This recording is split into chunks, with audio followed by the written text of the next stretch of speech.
Thank you so much. I appreciate Nicole. All right. Well, I'm happy to be here. I made sure my makeup was on too, really good, because I know all of you at Benefits are very into this makeup time right now. So I want to talk to you guys about family, ease, and health during the holidays.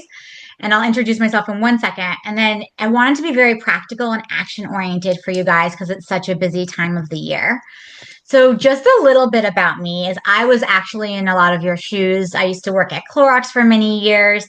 And then when I was pregnant with my son, I told my manager I was pregnant, and he was like, okay, that's like a women's problem. Go ask another mom.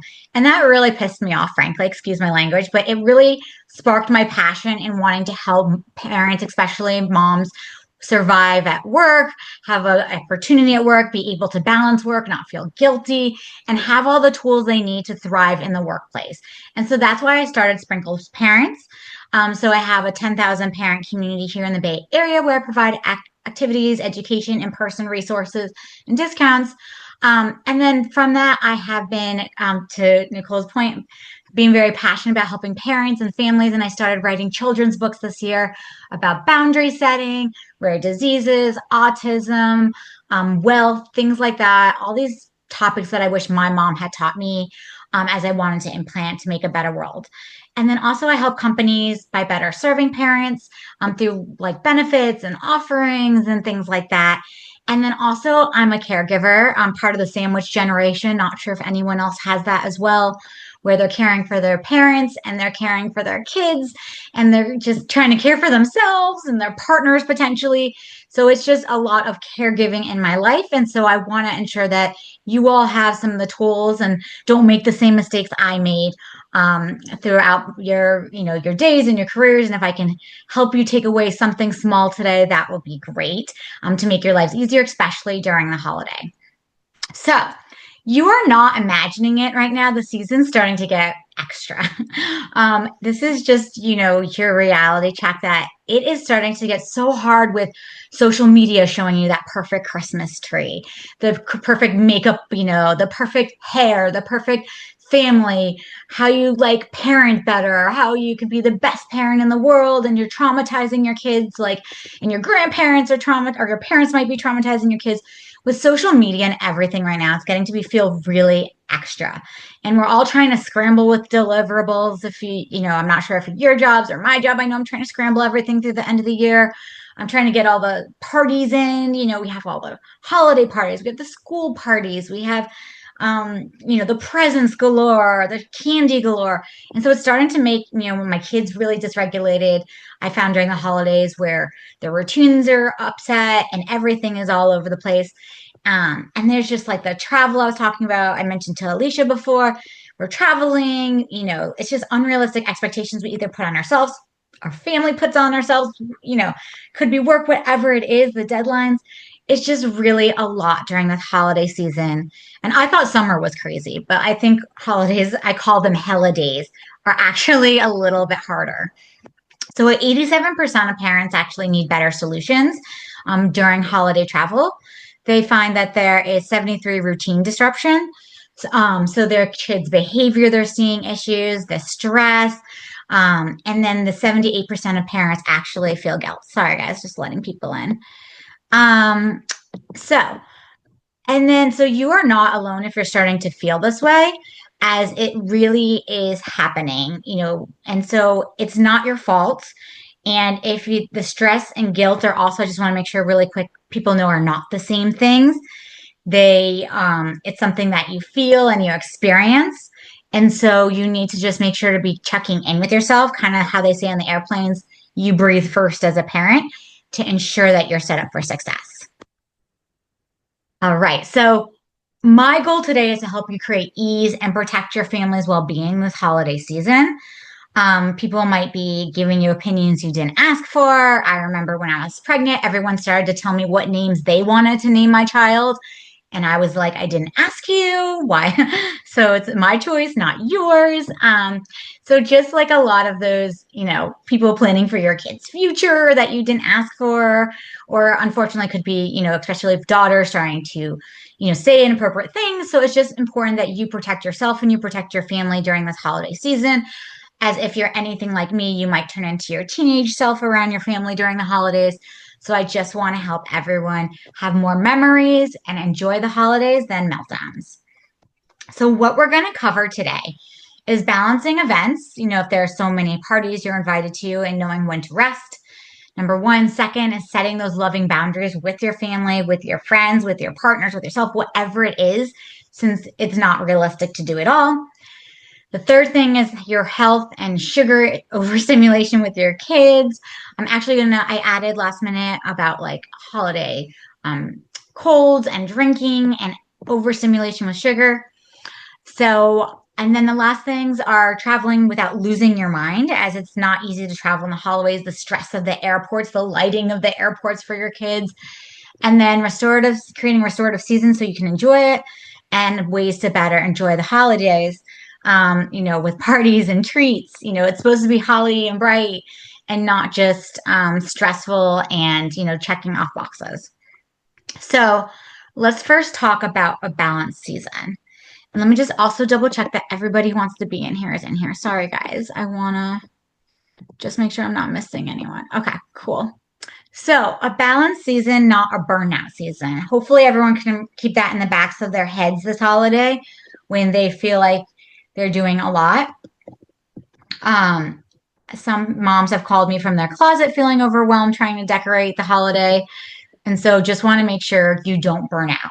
And here are the reasons that a lot of parents burnt out. I have found I did a survey in my Sprinkles parents group to ask them like why they felt what was happening that was burning them out. And they felt like it was, too many commitments. They had extended their families. They may have overpromised the managers. They did not, they want to protect their energy and not feel guilty. They felt overstimulated by their kids. Like I know on long weekends, I'm like so overstimulated after 3 days with my children. And then you have, the holidays where it's long periods of time. So you just might feel just so overstimulated by the loudness of kids and trying to entertain them and satisfy them. And then there's not a lot of recovery time. It's like back to back to back. You might have late night sleep disruption from holiday parties, from New Year's parties, and then just the emotional labor that parents are carrying right now, planning the holidays, wrapping the presents, making that Christmas tree. Even still, like if you're the tooth fairy, all that is adding on where you might be writing your notes for the tooth fairy, all these different things. And like, yes, might steal time from the rest of your connections with your family. So we're going to talk about not being afraid to say no. And so now you know why you feel this way during the holidays and how we can help. And it may be some of you don't, which I think is amazing. And if you're a manager, you might now have a little glimpse into what it might feel like. So one of the rules that a mom of someone who has older kids than me taught me was just one big thing per day. We were talking about how that day I had a soccer game and we had a birthday party. And she said, no, no, no, no. It's one big thing per day. Your nervous system as a parent can only take screaming at, the game and trying to regulate a jump house for a birthday party. Like that's a lot for your nervous system. Imagine it for your kids. So you pick one main activity that day that you're going to say yes to. And when you have multiple kids, each kid can get one thing and you can try and divide and conquer. But just know it's one big thing per day. It's too much for everyone. You lose your weekends, you lose your regulation if you're trying to do everything. That was the old way of parenting where parents just burnt out or were overwhelmed and unhappy. Now it's important for us to demonstrate to our kids that, what protection and boundaries look like. You also can do one small thing. It could be just a minor obligation or a simple pleasure. So maybe you do a soccer game and you guys all go for a hike, or you bake cookies together, which is a small thing. And then you need to make sure every day you have some intentional downtime to recover and regulate. And if it's younger kids, that might be your nap time. They say sleep when your kids sleep. We could talk about that a whole other day. But this framework just makes your family stay regulated by doing one small thing, one big thing, and making sure you have blocked into your holiday season, just even every weekend to rest, or else you will come back Monday and feel exhausted again. So it's very important to have that built-in time protected. So with that said, here is your holiday plan for different events. You can't say yes to everything. I mean, maybe if it is reasonable, but think about what you have to say or you want to. Excuse me. You don't have to do anything. We're adults, right? Beauty of adults. Can eat candy when I want. But yes, there are some non-negotiable celebrations that like matter deeply. Maybe you guys like to do a polar plunge, or maybe it's, on Thanksgiving it was the turkey trot you always do. So there's some things that you're going to say yes to. You want to, it's important, it's your priority, less non-negotiable. Some things might be maybe that like if everyone is regulated, if everyone is dressed and their shoes are on, then we can go. But you're not going to make yourself crazy over.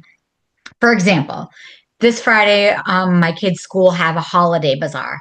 And so I'll be there selling my books. And then my husband is going to have to take our kids to the holiday bazaar.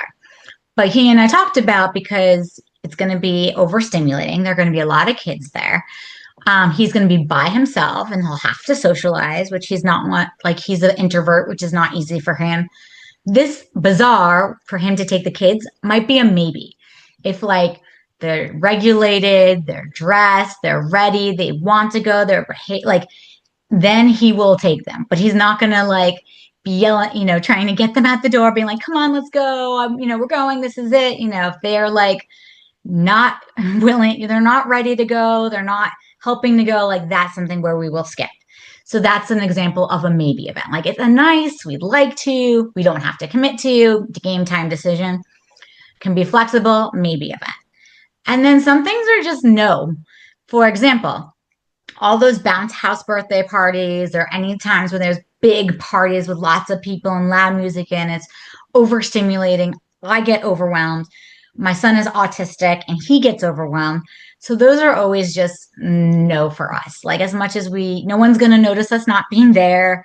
If it's a big group, he's not going to be happy. I'm not going to be happy. Like it's just easier for me to say no. Anything loud, any of those bounce house birthday parties. I still love whose ever birthday it is. We can celebrate together later or do our own holiday thing quietly together. But I'm not going to this giant big party. It's not worth it. So I have my events and I really try to be mindful of yes, maybe, and definite no. And like make your list of no. Like you don't like that random cousin. She's always, of saying things that, are hurtful. So just say no. Like you don't want to, you don't need that. Just say no. Maybe is like, okay, you don't love your mother-in-law, but if everything works out and she's trying, okay, maybe. And then yes is like, again. So, I just want to make sure that you keep this in mind. And the way I think about things is our family have anchor habits. And so those anchor habits are like we eat at every regular time. We try not to move around our eating time as it makes kids hangry. And if their blood sugar drops, which I'll talk about in a second, then they act out. Making sure my kids stay hydrated. So even especially if we're traveling, I'm going to offer routines, making sure they're constantly drinking. We have our bedtime routines that signal safety for your kids. So if you're not always having the same bedtime and it's all over the place, your kids tend to feel a little less safe. So it's really important to try and keep a regular bedtime routine. And then, having some exercises. So a lot of times during the holidays, we all forget our exercise and our physical health. So making sure that that stays true to you and you prioritize that. And it might mean I want to go to the gym in the morning. I'm not going to this party at night. And then again, back to calm time, like we talked about before. It's really important. So these anchor habits, really are regulating your nervous system when everything just feels chaotic during holidays. So it's really important to pick a few anchors that can keep yourself feeling safe and your kids feeling safe. Okay, any questions? Feel free to put them in the chat as I want to ensure I'm not just talking at you. And then just so you guys know, at the end, we'll have about a few minutes to write down what we can do from what I've discussed. Like you can make some anchor habits and things for yourself. And then even at the end, we'll do a little breakout session with a few scenarios that we can use these tools and talk about. Okay, so setting boundaries that protect your family. This one was the hardest one for me to learn as I am a people pleaser. It took a while to admit this. But boundaries aren't about being really rigid or difficult. They're creating conditions for your family's needs. And so, especially for those who are pregnant on the call, who might have older kids, like you might need to make sure you start setting boundaries early. You want to prevent burnout before it happens. You want to protect your kids, from your family. So you need to set boundaries if it's with your family or with your holidays, whatever it is. You are the one who's teaching them to set boundaries. So it's important for you to do it and making sure you stay emotionally regulated under pressure. You want to create predictability and chaos for kids, as that's when kids start to feel out of control. And you can preserve the joy in the season by making everyone feel safe and controlled, right? And so that is our job as parents, to make our kids feel safe and secure. So here is the holiday boundary formula.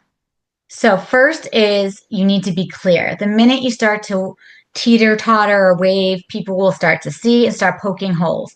They'll try and negotiate. They're going to try and push back. You need to be clear. You need to have it clarity. So it's very like they know what to expect, and it will reduce conflict. It is soundproof. I use ChatGPT a lot. I was talking to someone else about this when I talk to my mother-in-law or have hard conversations with other family members. I've learned over the years to make it very clear. ChatGPT helps me make it soundproof. I edit it so it's my voice, obviously, so people aren't like, that seems strange. But you need to have it really clear. Like, I'm sorry, I am not going to host the holidays this year as much as you'd like me to. If that was something you did, and that's amazing, but that's not something I want to take on and is best for my family. That's a clear boundary that I've set with my in-laws. Kind.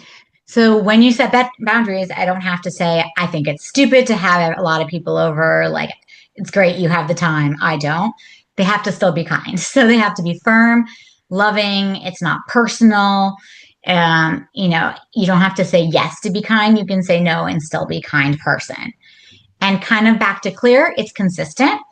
So you want to make sure that that you're not inconsistent, because one time you say yes, that is going to keep happening over and over.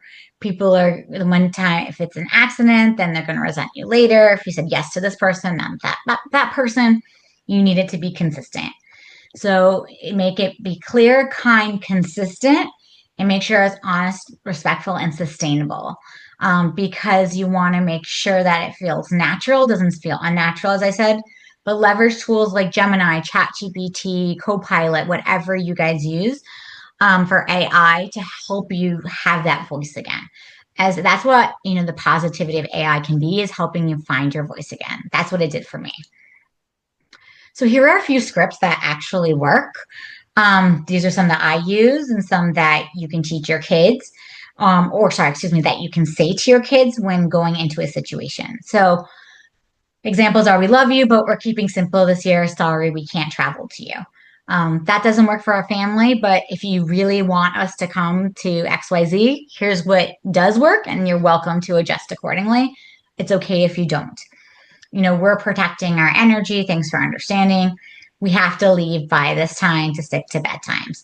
And this can be really hard if any of you guys have families or friends or anything without kids, where they're like, what? I don't understand. You have to leave by 7. Our dinner started at 7. And if that's the case, maybe you can have a babysitter, right? But there are different, you have to keep in mind, not everyone has kids, not everyone understands. So just making sure it's clear and explained will really help. And then it's important to have the boundaries for your kids as well, so they know what to expect. You might know, okay, we're only staying 1 hour, then we're going. But make sure the kids understand that, like, hey, we're going to leave in an hour, and then we have to rest. When the clock says XYZ, we're leaving. How's your body? Asking how their body's feeling, especially with a lot of sugar, which again, I'll talk to about in a second. Are they feeling crazy? Are they feeling energetic? Are they feeling like, out of control? How's their body feeling in this situation?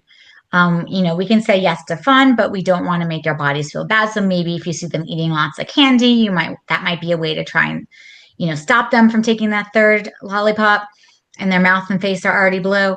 And then, giving them options. Like, it's not yes or no, right? Be like, hey, we can either not have candy and stay a little longer, or you can have candy and we'll leave a little earlier, knowing that our body might feel a little funny after the sugar and we want to go make some healthy choices. So I like to practice the scripts before going into situations. So I might, on Sundays, we have Sunday family meetings. which I think I've talked about before. And during those meetings, we'll talk about our schedule for the week, so our kids know what to expect every day, what's going to happen at those, what are some scenarios, some things they might hear from us, and be like, hey, we're going to say we're staying for an hour and we're leaving. What are you guys going to say? My kids will be like, no, I don't want to leave. And I'll be like, no, no, no. That's what we might do if you want. Like, let's talk about this. You want to stay a little longer? Okay, maybe an hour to an hour and a half. But when we get home, we brush our teeth, or something. So nothing is a surprise when walking into a party and we've now negotiated and like lost all of our energy before we walked in the door to have fun. So it's important again that you've practiced these scripts. Okay, part three, Hey, managing Brooke. everyone. Oh, sorry. Yeah. Katie had a great question, which I think kind of ties into what you were just talking about with boundaries. But she said sometimes, a maybe for us is a yes for the kiddos. And, knowing their friends might be at something or a school function, how would you handle that? I know I struggle with that as well, too, because I like hate disappointing Hudson, especially. I mean, Zoe's a baby, so she doesn't know any differently. But when Hudson really wants to go to something and I'm like, oh, I just say yes to everything because I like don't want to disappoint him, even though I know that like it might not work. So, do you have any additional tips for how to handle that? Yeah, so I think it all goes back to consequences. Not like in a bad way, but like, hey, Jason, right now, for mommy and like for us, like my kids, I'll be like, this is a maybe. You guys want to go. Since you guys are the ones who want to go, what are some things you can help us do so that way we can go? Like, what are you going to be ready on time? Are you going to be not fighting us? Are you going to have your bags packed so that way we can go swimming this afternoon like you wanted to?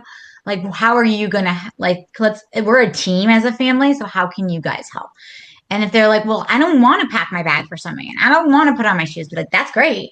Then that means, we're not going and that's okay. You can stay home and do XYZ and read your book, but you made this choice now. Or sometimes I don't even tell them about it. If it's like, I don't know, like they may not know it's happening. The school, they don't see the school calendar. Um, and then it's a game time how I'm feeling. But yeah, and sometimes, I mean, honestly, disappointment is something kids need to learn, right? There's one of my kids have a book called Dear Boy, Dear Girl. Not sure if anyone has read those to their kids. They're really great books. And one of the things in the Dear Girl party, or excuse me, the Dear Girl book, I don't know why it's not in the Dear Boy, was like, you can't be at everything. You only have so much energy. You can't be expected to be at every party. You can't be at everywhere at once. Like that would take a lot of energy for you and away from you. So sometimes you have to choose where you want to be, where you want to go to preserve your energy. And teaching your kids that early on, I think is a really great lesson. So sometimes when my kids are, saying, "Oh no, I want to do this," we will take out the Dear Girl book and be like, "Well, remember in this book, it's like a circle and it says you can't be everywhere at once. That would be really exhausting." I'll send it as a follow up, but I think just having that visual and seeing like you can't be everywhere. I can't be everywhere as a parent. You can't be everywhere as a kid. We have to make choices, and that's a good skill set to learn. Um, but yeah, I hope that answered it a little bit because disappointment is part of life, right? Definitely. Um, I think something else, Brooke, I've done too is which is, I will admittedly say a lot of work, but the last couple of years, I've really prioritized to building relationships with my son's friends' parents and like mm, really creating a community, which has helped in those situations where he really wants to go to something and I just can't. I will mhm. call that trusted parent and say, can you pick up Hudson and bring him with you? And they're like, Yeah. yes, we're happy to. And so I feel more comfortable with that now that he's 7. I wasn't comfortable with that when he was younger. Mhm. But that has, I think, also paid off in a way to just help with that village. Because as we know, Mm. especially during the holidays, like that village is so important to help, you and your kiddos get to things that they like really do care a lot about. Yes, that's such a good point. Like carpooling, we all help each other to get places. Like I always felt really bad asking for help, kind of like you said you called someone, but then there are times people call me. So we all help each other at some point and it evens out. So that's a really good call to don't forget to ask your village to help you. Thank you, Nicole. All right. This is ironic. So, holiday health, cold and flu. I'm actually feeling a little under the weather in case you can't tell, as a kid coughed in my mouth last week. at school. And so I was like, okay, I'm going to be sick. But anyways, it's cold season, it's flu season. We're traveling, which is lots of different germs. We're going to parties where there are lots of new germs happening. This is the cold flu COVID season, right? Like I just wanted to acknowledge that for everyone. Nicole had this great suggestion as well. Um, and then the other thing with health is the sugar. I wanted to talk about sugar. I actually do some work with a dentist office near me, and so I thought it was really interesting thinking about how sugar impacts kids, especially holiday. We just had Halloween, their blood sugar, their behaviors, it's all impactful. And the last thing I added, and I hope this was okay, was I wanted to talk about alcohol during the holidays, as I recently read a study about holidays are actually a time where kids tend to be sneaking drinks. They see cups all around them. They see their parents drinking it. They start to try it as young as 7 or 8 without parents' permission. And so I just wanted to talk a little bit about alcohol in the holidays, as I felt it was something that I never even thought about till recently. Um, okay, so just really quick cold and flu tips. A lot of this you probably know already, but just wanted to have some reminders is like, I think some of this we all did during COVID really well, and then we start to slip now that we're back to post COVID world. But making sure, especially cold and flu season, I like to have my kids come home, they take off their shoes and they wash their hands and they change their clothes. Just with all the lice in our schools, our big thing right now. So gross. And cold and flu, we just take off shoes, take off clothes, wash hands, put on pajamas or different comfy clothes, and go from there. Just really big on reminding every kid wash hands, the sprays, things like that. Every day, I recently did a presentation, one of these presentations, and people talked about the immune boosters that they take daily. Whether you're taking your vitamin C, vitamin D, emergency, probiotics, make sure to focus on your supplements and health during this time to block all this cold flu that can happen right now. Whatever is best for you and your doctors talk about, but really look into that during cold season.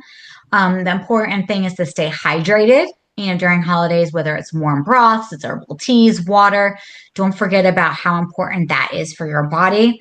Protecting your sleep. I know we talked about trying to get everything done before the end of the year, but you really need your sleep hygiene is the most important thing. And so you have to it's important to go to bed the same time every day and wake up the same time every day. You go to bed the minute you start, some days going to bed this time, some days going that time, that's when you are going to get sick. So kids need 9 to 12 hours of sleep and adults need 7 to 9. Some of us who might be perimenopause or menopausal women, since we're having kids later, like we're closer to 9 hours of sleep. And then so let's please keep that in mind to protect your sleep. It's very important and it's hard to do as a parent, especially a working parent. But this will help us avoid getting sick, which will put us back potentially more. Keeping your kids home when they're sick so everyone can recover faster versus dragging out and getting the whole class sick. You don't want to be that parent that got the whole class sick. Open windows when you can if it's not too cold out, making sure you're always getting fresh air in your house. When we keep our windows closed a lot, that's when we tend to get sick, your vents and everything like that. So it's always great to keep your windows open, be outside as much as you can. Swapping your toothbrush. Sorry, back to me helping out a dentist every 3 months. It's important to be changing your toothbrush. I don't think we all remember that. 3 months to change your toothbrush. Every time after you have a cold or flu, you have to change your toothbrush. Same with our kids. Because their toothbrushes hold a lot of bacteria and it could hold their symptoms. So you keep getting sick over and over and over. So please be sure to swap your toothbrushes. And then again, back to that rest we talked about. It's not just, yes, it is for your nervous system, but it also will reduce your stress, which reduce your getting sick. So here, just like some really big habits, just as a reminder for you and your family to please keep yourself from getting the cold and flu. And then also, like, yes, we're talking about cold and flu, but there's also the sugar part. So like, again, from Halloween to now, the holidays, the candy is everywhere. It's not the treats, it's how your kid's nervous system is reacting to the blood sugar spikes. So sugar obviously impacts your blood sugar. And so that's why kids get super hyper and then they crash and may act like crazy because they just like don't know how to handle their body dipping, or all of a sudden they get super tired. So they just don't know how to act and they act like crazies. So it's really important, like if you think about the sugar and then all the people around and the excitement, It's just overstimulation. It's just like a group, like a disaster waiting to happen, recipe for chaos. So just keep that in mind. Like, okay, my kid's having the sugar. I need to know that they're going to crash at some point. When is that crash going to be? How do I time it? How do I start to know what their warning signs are? And then again, keeping, excuse me, maybe when your kids start to, you see them starting to crash, time to leave before the meltdown happens. So you want to try and catch them before the crash at a party because that will like, then they'll just be trying to overreact and be tired and you'll be leaving at a meltdown instead of catching it before. So a few just strategies I just want to talk about with sugar because like let's be real, my kid's gonna eat sugar during the holidays. Either I'm not gonna see it, sometimes it's not worth the fight, sometimes I'm not there if a friend's parents is bringing them, or my, you have a family member bringing them, or they're with family members. Like the kids are going to eat sugar, right? And so here are some tips that I was like, oh, this is helpful when I learned this, and I thought it was interesting, so that can help them with they're going to eat sugar. So pairing, sugar with protein or fat really helps reduce the sugar spikes. So like nuts, cheats, or yogurt before slows the absorption down. So it helps with the crash. So if sometimes I'll tell my kid, okay, you want this candy, let's have, some cheese, or we're going to have some almonds before, or some sugar-free yogurt, so that, when they're going to eat it, it's not going to cause as big of a spike. I also make sure before a party we have a plan and clear expectations. So it's not like, oh, they're getting another candy bar gun up there. Like there's no surprises when you say no. We're not negotiating in real time. There are fewer battles in the moment because while we were in the car, we had a plan and we talked about it. Sometimes I use the two treats rule. So you can just pick two and that's it. It teaches them how to make decision making, which is really important. And they are needing to start to learn to listen to their bodies. How is their body feeling after one candy bar? Okay, how does their body feel after another? How do their teeth feel? How's their mouth feeling? Do they like the feeling of the chocolate all over their face? Turns out my son really didn't like that feeling. And so he will make sure he either wipes his face because he doesn't like it or stay away from anything that gets all over his face. Um, Teaching them, how to listen to their body. Are they full? Are they sticky? Like, what is it that they're feeling with their body? And then there's also the 3-day rule. So growing up, we did Saint Nick, put candy in our shoes when I was younger. And so then we'd have candy for days. And then, but now, it's really important that you only give your kids 3 days of candy where they get to enjoy it for day one, they share it with a friend day two, and it's gone day three. That's the 3-day candy rule. I like to use that during Halloween and during the holidays. And then the other thing is if your kids are eating a lot of candy, just make sure they're drinking water afterwards, so that it's getting all the sugar off their teeth and preventing those cavities. So before and after party success. So before walking in, you want to have that clear communication, as I sort of mentioned. You want to say, here's the plan with your kids. You're going to say, here's what we're going to do. It's clear, no questions. Second is managing the crash. So you want to be ready for what's going to happen. Are they going to need to be by themselves? Are you going to want to take them away from the party? Do you want to have a quiet corner for them or headphones, knowing your child? What does that crash look like to them? And then the last thing is teaching social skills. So how do they talk to adults? What's it going to be like? And so then the other thing I'm just looking at the time. I'm a little behind. So is the alcohol party guidelines. It's important to have a plan who's driving and who's supervising kids. So that way you and your partner are not angry at each other if who got stuck watching the kids while the other one had a good time. You have, who's supposed to be, there's no unsupervising of the kids, because we know who is who. You set a limit of what you're going to drink before the event. Make sure to hydrate and eat well, kind of just like we talked about with the sugar. Avoiding mixing alcohol with stress. A lot of us get triggered by our families. So don't drink because you're feeling triggered. Try and take a breath first. Like I said, holiday parties are the biggest time kids start to drink their first alcohol intentionally. Excuse me. Usually younger, might start drinking it, and then 10 to 12 years start to grab a lot of it. So please keep that in mind and watch them, or decide what your policy is with your kids and alcohol. Check in with yourself. Is this drink worth it? If you have little kids that are going to wake up early, like how are you going to feel in the morning? And if you don't drink, that's obviously great too. You want to be modeling your behavior.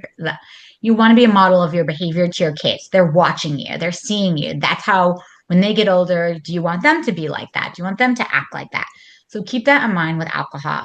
And then normalize the open conversations. If you see alcohol at the party, tell a grown up, my job is to keep you safe, which is why I'm saying, please don't drink this, making you have that feel like an open conversation. All right. Holiday travel. 87% of parents travel say it's the most stressful part is the airplane, getting to the airport, getting home from the airport, the time difference, the schedules, routines, the long waits, the transitions, just little control over timing. So just know it's not you. The 3 R's of travel are routine. So try and keep those anchor habits I mentioned earlier, meal times, bedtime. You want to stay regulated. So please build in movement breaks. You want to have deep pressure activities like a big blanket, sensory tools. You want to stay calm and you want to redirect. So use engaging activities while at the airport to make the time feel short. Connect with your kids. Have a toolkit of maybe some dollar store prizes and games and quality time so your kids just don't feel lost and out of control on the plane. So the goal of travel is not the perfection of it. It's just surviving the travel and just making sure that your kids know that they're safe because they feel very unsafe in an airport between the lights, lots of people. They don't know where they're going. They don't know how to get there. So you just want to not feel depleted and you want to have everyone stay as calm as possible with their nervous system. So travel success is predictability and tools. Kids just want predictability. So if you have a kid that's very visual, like my kids are, I try and make a visual of what to expect and what's going to happen. First, we're going through security, then we're going to have some breakfast, and then we're going to get onto our flight. There's going to be, make sure to keep snacks and hydration. If you don't want your kids hangry in the airport, try and keep them eating and snacking and drinking. Have tools and toys for them that they can't lose, so have it connected to a stroller. If you think it's too light, too bright, order some headphones, putting over the cover of the stroller, build in breaks. So a lot of times we get to the airport super, super early. So we can find like the playgrounds near the airport and play in that playground area. So they're super exhausted. By the time they get on the plane, they've moved their bodies and we're ready to go instead of rushing last minute to the plane like I used to do because I thought, okay, less time waiting at the airport. But now we get there actually really early, go to the playground area, play a lot, and then have enough time to get to our flight. Giving your kids a job on the plane. So is their job to carry this bag? Is it the job to carry the suitcase? It makes them feel really important. And then again, those scripts. Rehearse what you're going to say, what the plan is. So here's a few little travel toolkits for those who have younger kids. If you're pregnant, just put this on your baby list or your what you're looking for. Is the Donia stroller is really easy because it's a car seat and a stroller, so you don't have to be carrying both around the airport. If you don't have it, always ask neighbors, friends. People are always out there on Nextdoor or Buy Nothing who are willing to share it or give it to you. Um, Also, you can have a neighbor drive your car, kind of like Nicole was saying, like have your village. We had our neighbor drive us in our minivan, then they drive our minivan back. They borrow our minivan for the week, so they're thrilled when their family's in town and we're out of town, and their family stays at our house. And then another holiday, we stay at my family stays at their family house, and I drive them to the airport. Like help each other, right, with logistics. Um, you can use Baby Quip is a service that you can have the car seats waiting for you at the airport, so you don't have to like carry it around with you. You can also have the high chairs delivered if you're going to travel somewhere, so you don't have to bring a high chair with you. Our diapers have it delivered to you. Baby Quip just has everything you need, so you can travel lighter.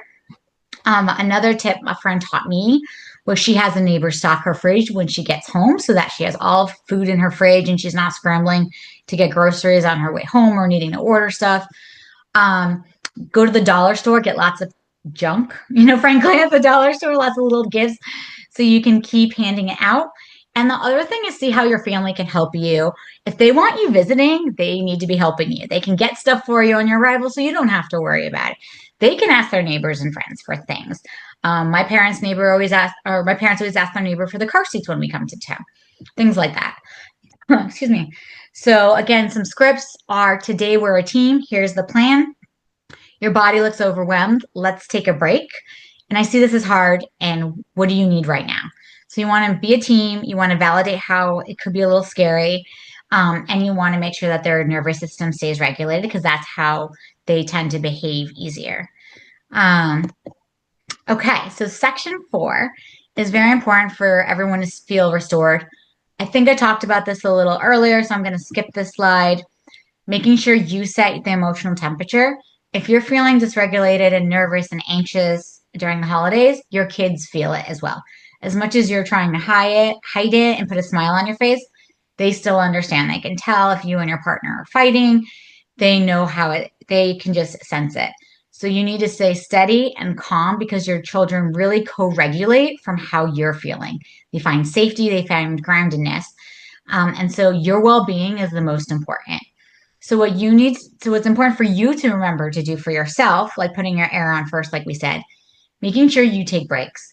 Sometimes before a flight starts, I actually always run to the bathroom and I take 5 minutes by myself before I'm stuck on a plane with my family, where I'm trying to herd cattle to get onto the plane before I'm asked a million questions by my partner. I just take 5 minutes of a break. Whenever I can during family events, I am stepping outside, just taking fresh air before I say something I regret to family members that might be upsetting or triggering, instead of taking that drink like I may have used to. Sometimes I sit in my car. I'll send everyone into the party first, at in-laws or something like that. And I'll just stay in the car a few minutes before I walk in. I try and lower expectations for myself. I'm not going to have this perfect family picture. I never send Christmas cards. I always want to be that mom, but it's never going to happen. And then I'm always saying I'm going to do New Year's cards, and then that never happens. So I take those expectations off. And it's important for you to always ask for help early. Don't wait until you're drowning. Think of things that other people can help you with. Make a list of, okay, what are things that I can delegate to family members before I get somewhere, instead of it all falling on you. You want to avoid burnout. So your body's telling you things. You want to start off small. Feel like you're dreading events. You want to cancel everything. If you feel any of those, that's burnout, and you need to take care of yourself. So, putting it all together, you're defining your boundaries, you're creating a health plan, you're mapping out your travel logistics, you're going to have some anchor habits and build a parent reset strategy and reset goals. So, we have about 10 minutes. So, what we're going to do is we're going to do a breakout session for about 5 minutes. And think about, we talked about defining your boundaries. And hopefully you guys have taken notes of what your boundaries might be. Or when you get home, take a screenshot of this. And if you're journaling tonight, you can take some time to work on this quietly on your own since we're a little short in time. But we're going to go into a breakout room. I'm going to set up 4 breakout rooms. These are going to be real scenarios. Because it's really nice I gave you some theories, but I want to make sure you have some takeaways. One is you have overstimulated kids at the party. You want to exit without guilt. What are you going to do if your kids are overstimulated at a party? Second is some example where your grandparents are ignoring your limits. How do you handle they keep giving your kids candy, they're keeping your kids up late. What do you do? Third situation is travel delays. What are you going to do? And the fourth breakout room is feeling just really overwhelmed during the holidays. And so pick which situation. Let me just stop sharing a second. So overstimulated is one, grandparent ignoring limits, travel, pick one in your head. 1, 2, 3, 4. I'm going to set up 4 breakout rooms for you guys. You can choose to rest over perfection, that you're allowed to protect your family. You can say no, and burnout is optional and joy is just possible. And so is ease. So please make sure this year, if you take one thing away, know that it doesn't have to be stressful. Someone was saying that they're a caregiver of a parent, and a lot of these strategies work with your parents as well as being a caregiver is a caregiver. And you can set boundaries for yourself for caregiving them. And you can just start small. You can plan ahead. Nicole, you were saying that to me, which I think is really smart, is like clear and plan ahead and just give yourself grace. And anyone, if you feel like you're in that car, stressing out, breathing heavily, wanting that drink during the holidays because your family's stressing you out, just need someone to talk to, feel free to please reach out to me. I'm here. My life mission is to help parents thrive. And if you're looking for a holiday present this year, feel free to grab one of my books. We were talking about shoulds or no goods earlier, some of you. We talk about money with kids, talking about if anyone has kids on the spectrum, things like that. I'm really trying to help teach kids early as much as I love teaching parents. if I can also teach kids at the same time some boundaries, some skills earlier, it will make the world a better place. So thank you guys so much for this today and allowing me to share with you what I've learned. I hope it helps and please stay in touch. And thank you, Nicole, for this. I Yeah. appreciate it.